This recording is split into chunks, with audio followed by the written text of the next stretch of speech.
G'day and welcome to the GameFace Footy Show live here at GameFace HQ in Studio 1. My name is Russell Robertson. I'm going to bring you everything all about SFNL Division 4, and I've got a bit of help too on my panel over here. I've got Will. How are you, Will? Living the dream, mate. How's things with you, man? Absolutely loving it, mate. And I've also got Patrick Cook over there. Paddy, how are you? Always great to be here, mate. Always good, always good. I can't wait to talk about the football in this division because some action on the weekend. Top stories, Moorabbin and Frankston Dolphins with massive wins. South Yarra in the top four after fourth straight victory, and rough times for Dandenong after sixth straight loss. Boys, Dandenong versus Moorabbin. The Dandy Boys, 9-5-59. They were defeated by Moorabbin Kangaroos 32-16, 208. It's not often you see a team crack the 200, Will. No, and the Moorabbin Kangaroos have done it twice this season in the first 6 games of the year, which is outstanding. Yeah, we not exactly sure what to make of the Moorabbin Kangaroos, Paddy. Their best is obviously very, very good, but probably they need to, their worst probably loses some games that they probably should win. They seem to be able to get a score kicked against them, which can be a bit of a worry. But my God, they have some firepower, especially Justin Isaacs. Moving up forward, previously a midfielder, very good footballer in his own right, but seems to be super dangerous around goals. So kick 5 on the weekend. Sean Jackson booted 6. They're sharing it around. Yep. They're going very well. But what does it say about them when they're up and about? They can absolutely steamroll a side, but CPL the other week kicked a big score against them, and Dandenong scored heavily against them. Sorry, not Dandenong. Who was it? I've just stuffed that. Doesn't matter. I stuff everything. it was Lindale scored big against them the other week as well. So yeah, we're two for Dandenong too, boys, because 6 straight loss and an absolute shellacking. So mentally, probably a little bit fragile at the moment, Will. They've had a hard couple of years, Dandenong. There's no denying that. However, what we've seen with Dandenong so far in 2019, they've been able to kick scores. I mean, much more competitive, yeah. Previously, when they cop a shellacking, they might get 1 or 2 goals for the day. But they've been belted here. They've conceded 200 points, but they've put 9 goals on the board.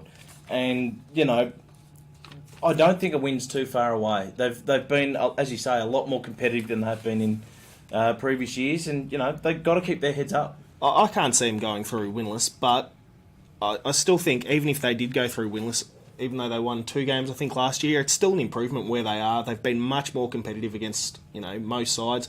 Obviously this week isn't ideal, but they have been much better, so they are improving. And Moorabbin now up to 4th on the ladder, Robbo, which is which I'll talk a little bit more about. But from my point of view, that suggests that obviously they're in the mix. Yeah. They're in the mix to play finals footy. They can challenge the top sides. We were hoping for Lindale and Moorabbin to really push those sides, and they are.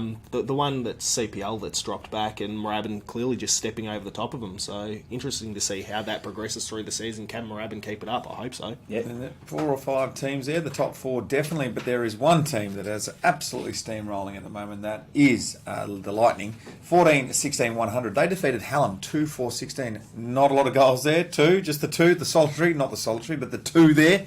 3rd straight loss for Hallam after winning their first 3 games. Lyndhurst just flying at the moment, aren't they? They certainly are, making every post a winner. But speaking to a couple of the Hallam guys, over the weekend, they were pretty ordinary, as the scoreline suggests. They let through a big score, couldn't find enough avenues to goal, a little bit disorganised, a little bit different from what we saw from Hallam in the first sort of few weeks. Yeah, Lyndhurst will do that to sides though. They really will. The pressure football that they play, the structures they've got implemented, they will be able to do that to sides. And if a side's not quite up to the pressure and a little bit off, something like that can happen. And from my understanding is if Hamish Browning had have kicked straight, it could have been a lot worse. Yeah. So Kick 5, correct me if I'm wrong. I think maybe 5-7. Oh, look, Jesus. I've never missed a goal, so I've done that before. Are there any chinks in the Lyndhurst armour, though? Where are they? Where is the opposition going to find a win against these guys? I know this is a touchy subject for you, but as a football person, and you're overlooking at this whole league at the moment, you look at Lyndhurst and go, we could probably get them here. The way to get Lyndhurst is beat them on the inside, quick movement, control the footy. Yep. If you're not controlling the footy, you're going to be in big trouble. And a lot of sides go into the habit of trying to kick long against Lyndhurst, and it plays into everything they want to do. And then when they do try and hold the ball, they move it too slowly, and Lyndhurst are really able to strangle them. So it's good analysis, Will. I mean, I know we talk about the winners and how much they won by, but sometimes we probably should rip into a little bit. How do you get over these sides? And I don't know. We're not giving anyone a leg up here because coaches are probably doing that. But just for those people watching out there at GameFace land, speaking of dominating, Frankston 28-17, 185. They dominated CPL 6-4-40. Will. That's another big score. Yeah, it certainly is. I mean, we had Kane Padman, the coach of CPL, on the show last week, and we said it was going to be a bit of a challenge for them, but my word, Frankston were impressive on the weekend. Yeah, I had a bit of time, so I got down and watched this game, and at quarter time, Frankston were in control, but it looked like CPL had the possibility of really making a challenge, and then after quarter time, Frankston just steamrolled them, and their forwards were dangerous, really, really dangerous. Josh Dart kicked 7, Brendan Murphy, big boy, very big boy. He's huge. Yeah, he was a hard target to match up down there, so it was tough for CPL. 6 goals between Lockie Fielding and Brendan Murphy. Yeah, you got some firepower. All you got to do is get it down there. 6 goals each, CPL, Kano, we talked to him last week, as you said. Will came in and gave us an honest review of where they're at, and we understand they're working through stuff. And in the next few years, they'll build towards something. So, is it a situation where we should be worried about CPL, or is it just stick with it? If they can get things right, they're going to be right in the mix. Yep. But from what I saw on the weekend, they didn't have a lot of intensity at the ball when things got hard, and then when Frankston got a bit of a steamroll, they stopped a little bit. To be honest, I see that with a couple of Division 4 sides. I mean, we see Moorabbin obviously kicking some big scores, but how do they go when the going gets a little bit tougher, when they're challenged? It's the same sort of thing with Lindale, who've had a couple of reasonable wins, but we've seen them blow out a little bit as well. But, I think that's just the level of competition. Yep, yeah. Well, the top end talent, pretty much across all sides, is pretty good. Yep. But it's where it drops away, and they really need to lift that bottom end to make them more competitive. That's so what they always say, you're only as good as your bottom 4 or 5 or 6 or whatever you like to say. But some teams doing quite nicely at the moment. One of those is South Yarra 16-14, 110. They defeated Lindale 6-11-47. Will, South Yarra, nice win.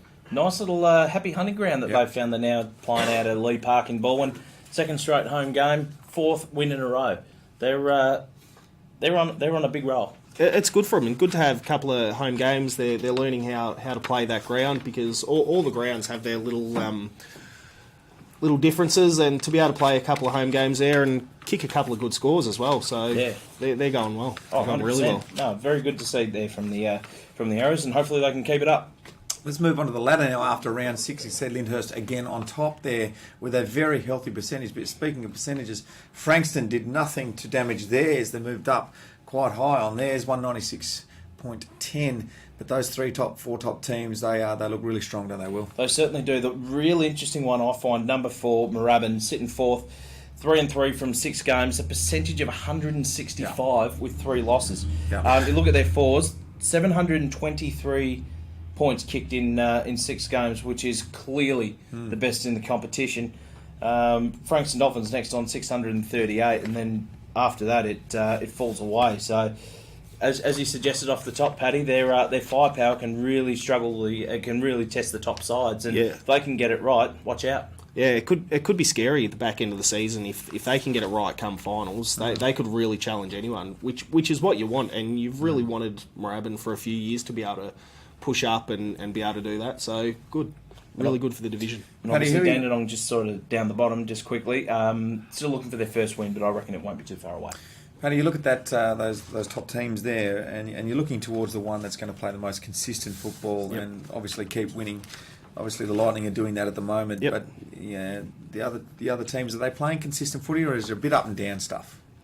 Frankston sort of have the same sort of thing as Moorabbin to me. When they're on, they can score really, really heavily, but same as Lyndhurst showed the other week that they were able to choke them out. Yep. And Lyndhurst are very good at that. So Frankston's the one side that I would say, if they get things to go their way, they can really challenge Lyndhurst. Clearly Moorabbin, they push close with Lyndhurst as well, but Frankston for me is the one side that really will push Lyndhurst this year. Good stuff. Those are the teams. Let's go now to the players. Division 4 Team of the Week. You two report over this, and you've come up with your team that obviously had a great round of football individually. Go for it, boys. All right, so I start from the back line. Toby Dormer from CPL, Joel Danilo from Hallam, and Jesse Walia from Lyndhurst. Obviously a tough day at the office for both CPL and Hallam, so they're obviously seen a fair bit of the footy up there into the ground, unfortunately. Yeah, for those two sides, the ball would have been down there a bit. From the halfbacks, Ash Allen from Hallam, Zach Ma from South Yarra, and on the other halfback flank, James Kang from Lyndhurst. Good story, that one. Yeah? Yeah, young kid, played his first senior game last year. He's played every senior game this year. Huge improvement, so massive for him. Really, really good to see. So well done, Jimmy. Great stuff, Jim. Keep up the good work.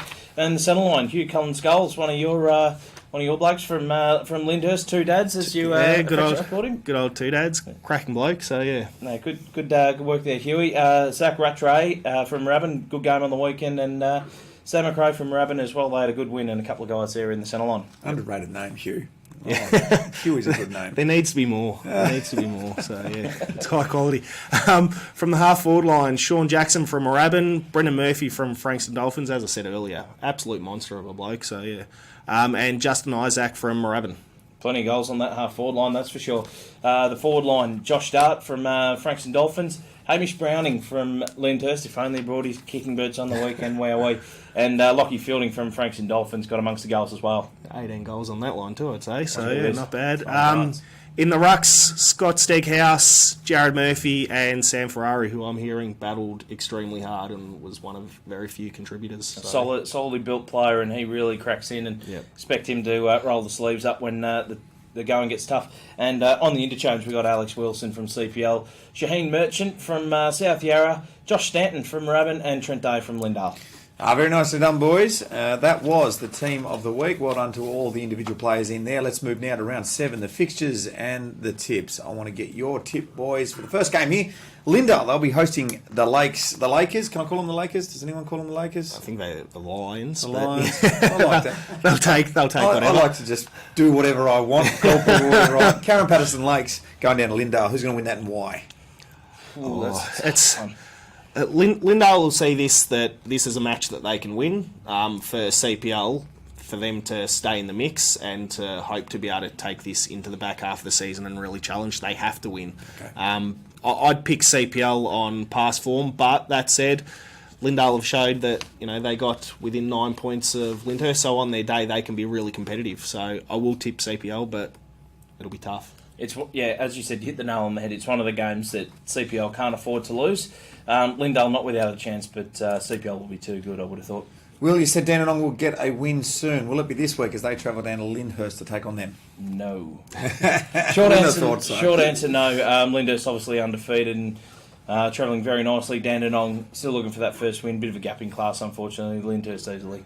Lyndhurst will win comfortably, but not known for huge scores, so I don't think it'll be the same results as last week, and hopefully Dandenong can get a couple on the board. So. Well, this game, the next one, Frankston Dolphins versus Hallam, this looms as an interesting one. Obviously, Dolphins doing some nice things at the moment, but could Hallam get up? They could if they bring their A game. We've seen some of their early performances in the season suggest that they're probably good enough. Mm-hmm. Haven't been able to quite string it together in the last couple of weeks, so on form you have to go the Dolphins. Yeah, Paddy. Huey. You've got. You mentioned Huey. It's a great name. It is a great name. I'll have to have a word to my mum and see if we can get something changed. But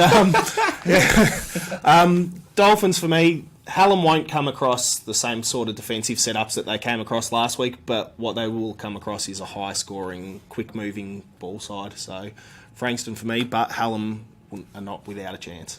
Right, third place fourth. Moorabbin Kangaroos will be taking on South Yarra. This could be a good one too. Yeah, we've seen what Moorabbin's best can do. Obviously, South Yarra, one of the form sides of the competition at the moment, 4 on the trot. It could be a high-scoring game. Obviously, Moorabbin Kangas at home, they tend to put big scores on the board. Small ground might suit South Yarra as well. Yep. Probably leaning more towards South Yarra purely on form, but I wouldn't be surprised at all if the Kangaroos put another big score on. I'm in the exact same boat. Yep. I'd go with South Yarra, but that said, wouldn't be surprised at all if Moorabbin did get up. They can score heavily. So Yeah. All right, boys, that's been a good show. I'd like to say thank you very much to our man Patrick Cook. Comes in every week, gives us the expert, analysis on what's gone on the weekend. Who will we be checking out this week, mate? Out of those games, there's some nice ones there. Who do you reckon you go and watch? If you can, probably your own team. I'll be stuck at another game in another competition. But if I had the opportunity for that, for me, it would definitely be Frankston versus Hallam. What about you, Will? I'm actually leaning more towards Moorabbin Kangaroos and South Yarra. I mean, we've seen them put some big scores on, and I'm really interested to see what they bring to the table. And South Yarra, we've seen their form's really good enough, so I reckon that's probably the match of the round for mine. Good on you, boys. That's been the show for the SFNL Division 4. If you aren't catching any football, you're stuck at home, maybe you're sick, maybe you're holed up, I don't know. You can download the GameFace app from the Google App Store or on iTunes and watch games live. You usually get involved in that. You're calling games live. 100%. And he's pretty good too. It's the best app in the business too. Absolutely, GameFace app. Make sure you check it out now. That has been a great show. Thanks very much. We'll see you next week as we dissect everything SFNL.